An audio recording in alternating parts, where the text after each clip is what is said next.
Coda, Newman's success. Newman's cult status was deceptive. Over the years, he had won more and more rave reviews as a sort of anti-pop pop star. He had become more and more hip. His work had grown stronger. The more listeners he attracted, it seemed, the more ambitious he became. In 1974, 2 years after Sail Away, he brought out Good Old Boys, nothing less than a portrait of the South from the 1920s to the present, as seen through the eyes of a redneck. Newman's cult was, sort of, ready to explode into the pop mainstream. Good Old Boys was a small hit for Newman. It was a big hit. And it hung onto the charts for almost half a year. Newman toured seriously for the first time. At a few concerts, he performed with a full orchestra conducted by his uncle Lionel. Then, 3 years later, came the shock. Newman had a national smash and a national scandal. Short people, 6 foot plus, Randy tried to convince his interviewers was a joke, a satire on, bigotry.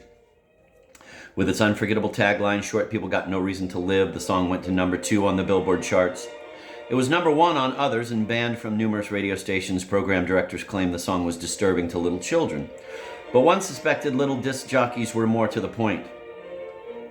Little Criminals, the album that contained Short People, hit the top 10. Suddenly Newman was, well, not a star exactly, but something other than he had been. The effect of all this on his music was very odd. In pop terms, Newman had already been received as a star on the Good Old Boys tour. His fans had given him absolution. He could do no wrong, applauding wildly for every number. The crowds weren't responding to the songs, but cheering Newman himself. He was a genius. He knew. Newman was being celebrated as someone who was more than, other than, an entertainer. This made him want to entertain, to please, to flatter his audience. The number that made this indelibly clear was A Wedding in Cherokee Country, the most affecting cut on Good Old Boys. An almost impossible song about a backwoods farmer, his wedding day, and his impotence. The man has always been laughed at. No one has considered the woman he is marrying worth laughing at. On record, Newman took a listener to the edge of laughter, but never allowed the listener to cross it. Singing as the farmer, his touch was never more delicate. Lord, help me if you will, he pleaded, anticipating failure. You shared a bit of the man's suffering, knowing there was no help.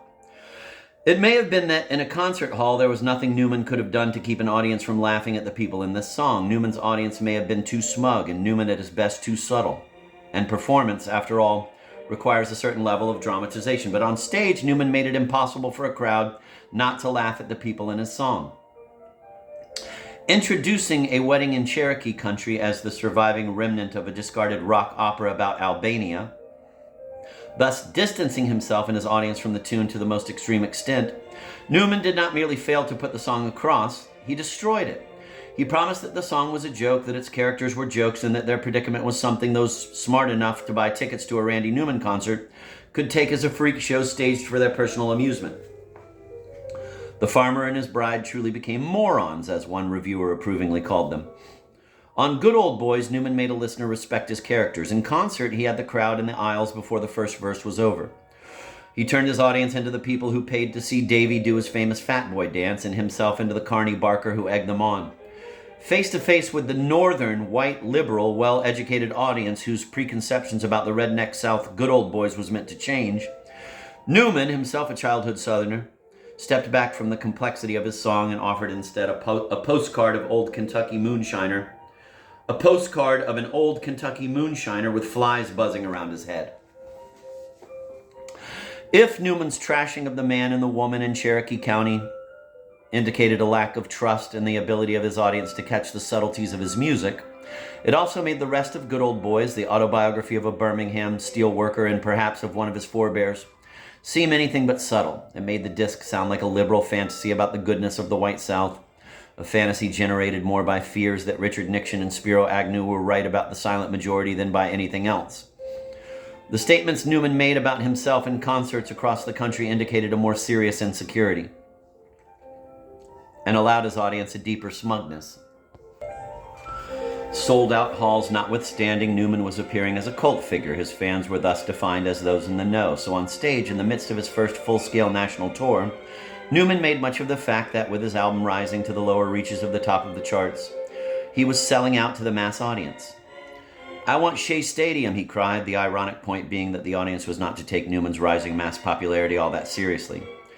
Deep down, Newman was assuring the crowd he would remain theirs, unsullied by the mob. The audience liked this, and they got the joke. What the fans missed was the truth. Newman did want Shea Stadium. He thought his work deserved it and maybe needed it. But playing cult hero on the verge of success, Newman found it necessary to speak coyly, to pretend he didn't want the mass audience and that his fans weren't part of it. His use of the Shea Stadium line at every concert he gave in 1974 made it seem as if he were always selling out tomorrow night. His talk allowed even arrivist ticket buyers admission to his cult.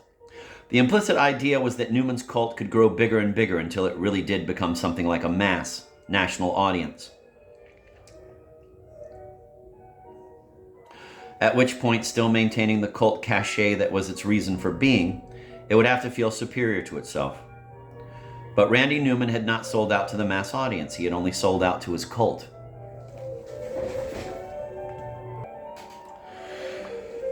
These contradictions were buried at the time, but they surfaced in 1977 with Short People and Little Criminals, released concurrently with the stunning debut of Elvis Costello, whose songwriting showed that he had learned much from Newman. The record was bland. Newman's edge was off, as if he were afraid he might lose his new friends if he challenged them. Short People was not that far from such earlier headbangers as Political Science or Burn On, but it had a better melody, a better hook, and a catchier idea, and so it became a hit. Newman's burgeoning cult had nothing to do with the song's chart success. In terms of his career, it was clearly a fluke. What counted was the emptiness of Little Criminals, a record that did not connect. Newman had, far more perfectly than anyone could have expected, fallen into the trap of acclaim. The audience he had won with Good Old Boys disarmed him, but the fury over Short People made him think. He understood that he, like the monotones with Book of Love, was likely destined for one ride on the charts, and one only. And so, as he told the reporters who flocked to him in the wake of the protests against Short People, he went back to work on, quote, a broader insult, end of quote. And he got it. Released in 1979, the prescient Born Again opened with a ditty called It's Money That I Love.